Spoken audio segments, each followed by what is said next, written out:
acting status ng 8 cabinet secretary. Kinwestiyon ni Senador Rodante Marcoleta. Si Mar Gabriel sa report. Mar?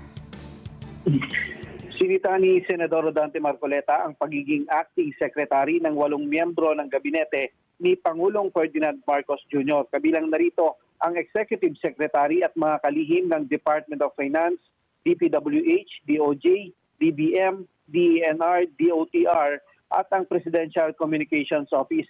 Ayon kay Marcoleta, hindi pa raw na isusumite sa Commission on Appointments ang ad interim appointment o nominasyon ng mga opisyal.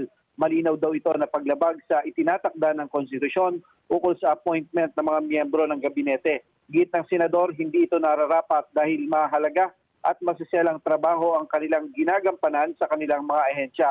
Hindi raw dapat payagan ng Estado na pamunuan ng mga opisyal na humahawak ng kapangyarihan na walang constitutional legitimacy. Para naman kay Majority Leader Juan Miguel Zubiri, bagaman nakalusot na sa CA si Ralph Recto ng Nanoy Department of Finance Secretary, Secretary Vince Dizon na dating nakatalaga sa Department of Transportation, kailangan daw nila ulit bumalik sa CA para sa mga bagong posisyon nila sa DPWH at bilang Executive Secretary.